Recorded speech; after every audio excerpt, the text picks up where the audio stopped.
यूरोपीय देशों के सामने बड़ा पसुपेश था। अगर सैन्य मदद करते हैं तो तीसरा विश्व युद्ध तय, तो प्रतिबंधों से काम चलाया जाए।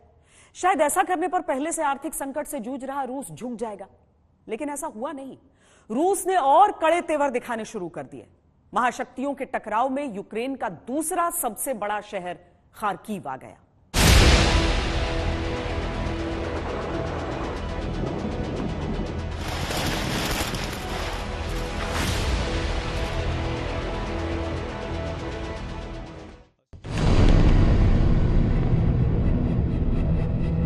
सत्ताईस फरवरी को रूसी सेना ने खार्किव पर भीषण बमबारी की। यूक्रेन के सबसे बड़े शहरों में से एक खार्किव ही से यूक्रेन की 25% ऊर्जा की जरूरतें पूरी होती थी। पर खार्किव तो जैसे रूसी आक्रोश को झेलकर धुआं होने लगा। खार्किव पर लगातार मिसाइलों की बारिश हो रही थी। इधर युद्ध और बातचीत साथ साथ चल रहे थे। 28 फरवरी को बेलारूस बॉर्डर पर रूस और यूक्रेन के बीच पहले दौर की बातचीत हुई, जो बेनतीजा निकली। यूक्रेन दावा करता रहा कि खार्किव में कई यूक्रेनी नागरिकों की मौत हो गई, चर्निहिव में भी आम नागरिक मारे गए, लेकिन रूस ने दावा किया कि वो सिर्फ सैन्य ठिकानों को निशाना बना रहा है। ज़ेलेंस्की ने फिर दावा किया कि कीव अभी भी यूक्रेन के नियंत्रण में है। Військові, нацгвардійці, Нацпол, тероборона, прикордонники, спецслужбовці, громадяни. Тримайтеся, всіх переможемо. Слава Україні! इसी बीच जंग की सबसे सनसनीखेज खबर सामने आई। व्लादिमीर पुतिन ने अपनी परमाणु डेटरेंस फौज को हाई अलर्ट पर रहने के निर्देश दे दिए। जंग की जैसे पूरी सूरत ही बदल गई। 1 मार्च को कीव के बाहर रूसी फौजों का 40 मील लंबा काफिला सैटेलाइट तस्वीरों में नजर आया। उसी दिन रूसी मिसाइलों ने यूक्रेन की एक सरकारी इमारत में जबरदस्त विस्फोट किया। रूसी हमले में यूक्रेन में पढ़ रहे भारतीय छात्र नवीन की उसी रोज मृत्यु हुई। उसी रोज कीव में रूस ने यूक्रेन के एक टीवी टावर पर भी हमला किया। देखिए, ये बहुत बड़ा सवाल उठता है कि क्या सिविलियन इलाकों में धमाके हो रहे हैं, क्या रूस नागरिक इलाकों को भी निशाना बना रहा है। ये वो टीवी टावर है जहां पर वो टकराती हुई मिसाइल सबने देखी थी तस्वीरों में, और अब देखिए उसका मलबा कहां तक आकर गिरा है। ऊपर ये मजबूत टीवी टावर है, तो इसीलिए आपको उसमें एक जगह तो दिख जाएगा जहां पर आक्रमण हुआ है, इंपैक्ट हुआ है। लेकिन अगर आप नीचे सड़क के दोनों ओर देखें तो आपको समझ में आएगा कि उसका उस धमाके का असर कहां कहां तक हुआ।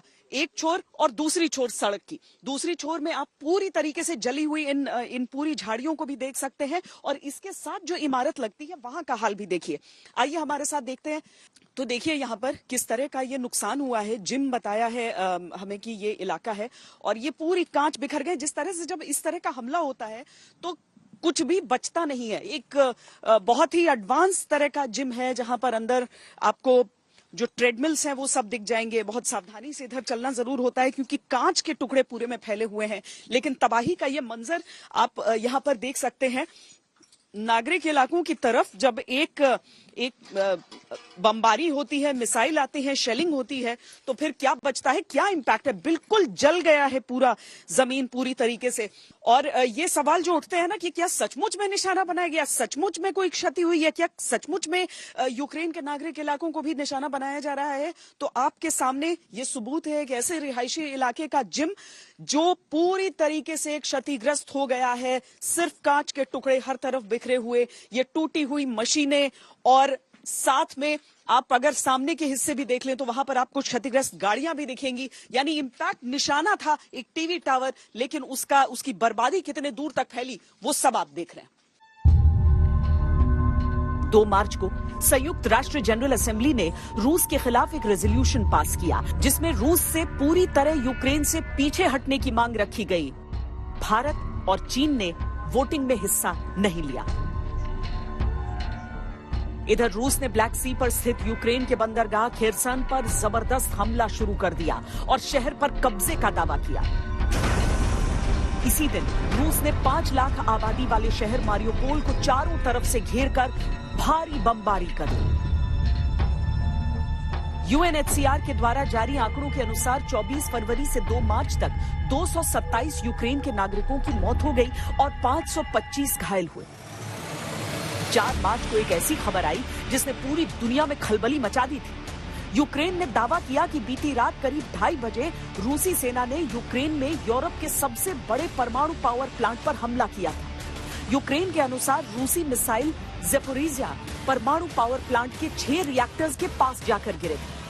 हमले के बाद अमेरिका ने अपनी न्यूक्लियर रिस्पॉन्स टीम को अलर्ट पर कर दिया।